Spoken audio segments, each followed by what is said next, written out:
ginawa niya yun. So siya kasi pabigla-bigla eh. Okay? Si Jacob, may favoritism siya, paborito niyang anak si Jose. Kaya tuloy, ano nangyari? Si Jose, nakaingitan ng kanyang mga kapatid, binugbog, binenta, at talagang halos mapatay, ano? Dahil sa paborito ng magulang. So kaya dapat yung mga magulang walang favoritism. Pantay-pantay ang tingin. No? Si Eli, naglilingkod siya sa templo, lagi siya sa church. Christian, babad sa gawain ng Panginoon. Kaya lang, napabayaan niya kanyang mga anak. Yung kanyang mga anak, ang ginagawa pala ay lapag na sa kalooban ng Diyos. Ito, halimbawa, babasahin ko sa inyo. Eli's sons were scoundrels. They had no regard for the Lord. Wala na silang takot sa Panginoon. Now, it was the practice of the priest. So, yung tatay nila, pari pa nga. Priest, naglilingkod sa Lord. Whenever any of the people offered a sacrifice, the priest servant would come with a three-pronged fork in his hands while the meat was being boiled. So yung mga anak ni Eli, pag nag-o-offer ang mga Israelita sa Panginoon, tinutusok nila ng kanilang fork yung mga taba, yung mga ilahandog. Kaya nagalit ang Panginoon sa kanila. Verse 22. Now Eli, who was very old, heard about everything his sons were doing to all Israel and how they slept with the women who served at the entrance to the tent of meeting. So, yung mga ginagawa ng kanyang mga anak, lihis doon sa itinuturo ng kanyang tatay na si Eli, na priest. So, siya po ay napabayaan yung kanyang mga anak. So, mga kapatid, marami pa tayong mababasang mga good and bad example na tatay sa Bible. Pero ang point ko mga kapatid, gusto ko na tayong mga magulang, yung sinasabi ng Psalms 128, dapat daw po be a good example to our children. Amen ba? Amen? Amen. So dapat ganon. Sabi niya, kung gusto niyo talaga ng tunay na blessing ng pamilya, nagsisimula yung sa tatay at sa nanay. So hindi natin pwedeng pilitin yung ating mga anak. Dapat tayong mga magulang be a good example sa kanila. Tayo yung mga salamin at ilaw sa kanilang tahanan. So kung tayo ay nakikita nilang makadiyos, may takot sa Diyos, mapupunta sa church, nananalangin, tayo ay nagmamahalan yung mag-asawa, so nakikita yan ng mga anak. Kaya mga parents, kung gusto talaga natin ng blessing sa pamilya, be a good example. Yun lang po, napakasimple. Nasa Bible po yan. So, tignan niyo po ang sabi ng Bible sa Ephesians chapter 6 verse 4. Father, do not exasperate your children. Instead, bring them up in the training and instruction of the Lord. So sa ibang translation, binanggit dyan ay example tayo. So sa Titus chapter 2, 7 verse 8. In everything, sabi yan, set them an example by doing what is good. So dapat daw po yung mga magulang, nagse-set tayo ng example by doing what is good. Yung paggawa ng yung mabuti at maganda, nakikita nila. So yan po ang tunay na blessing. Kasi po, gusto natin ng family na blessing, hindi po ba? Pagpipray natin ng bahay. So kahit ipagpreho natin ng bahay, ang pinaka-importante, yung nakatira. Amen ba? Amen. Amen. So kasi po, kahit i-bless po natin ito, gusto kong, ang blessing nagpo-flow yan sa mga taong nakatira. Ganun yun. So kaya in everything, set them an example by doing what is good. In your teaching, show integrity and seriousness.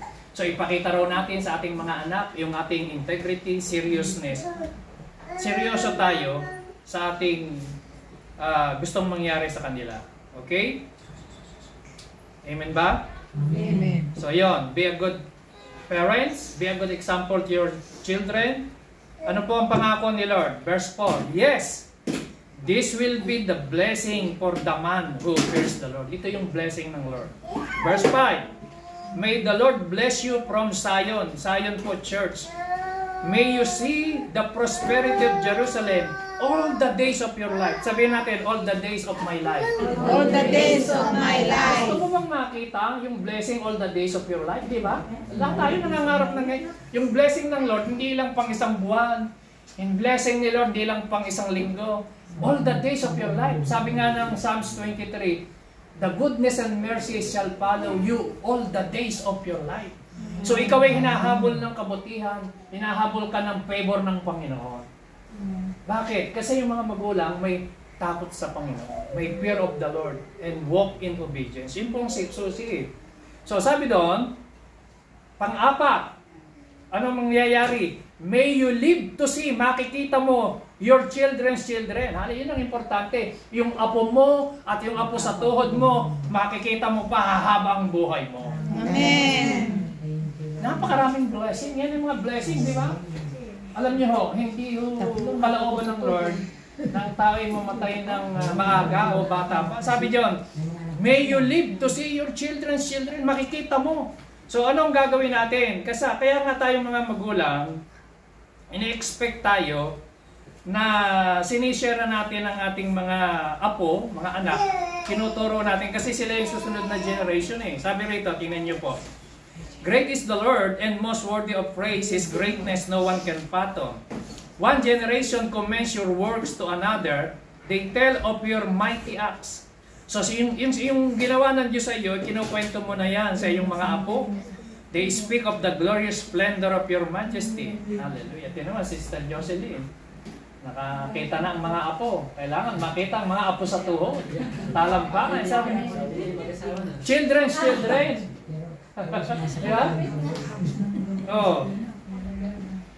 Sabi niya, they speak of the glorious splendor of your majesty and I will meditate on your wonderful works. They tell of the power of your awesome work and I will proclaim your great deeds. They celebrate your abundant goodness and joyful sing of your righteousness. The Lord is gracious and compassionate. So mga kapatid, be a blessing to your wife. Una, yung father, be a blessing to your wife. Then, father and wife, be a blessing to your children. Then, be a blessing to your grandchildren. Mga kaapo-apuhan. Makikita mo. So, anong sikreto? Lumakad tayo sa Panginoon. Lumakad tayo sa pananampalataya. Lumakad tayo sa pag-ibig. Lumakad tayo sa pagsunod. At tayo po ay i-bless ni Lord 100% ng ating buhay. Amen. Why? The blessing of the Lord, sabi ng Panginoon sa Proverbs 22 verse 6, ang tunay na blessing ni Lord, He adds no trouble to it. Sabi riyan, the blessing of the Lord brings wealth without painful toil for it. So yung blessing ni Lord, pag sinabing blessing, you are inspired, you are empowered to do something. Yun ang blessing ng Panginoon. Yung bang in-empower ka na lahat yung gagawin mo, mayroong inspiration ng Lord, kinasihan ka ng Lord, pagpapalain ng Panginoon. Yun ang blessing of the Lord. The blessing of the Lord na tinatawag. Kaya nga tayo nagpapapray, hinihingi natin yung blessing ng Panginoon. So the blessing of the Lord, it brings wealth and He add no trouble to it. So walang kasamang trouble pag galing kay Lord. Amen? Amen. Okay, sige, tayo po itumayo at tayo po ay mananalangin.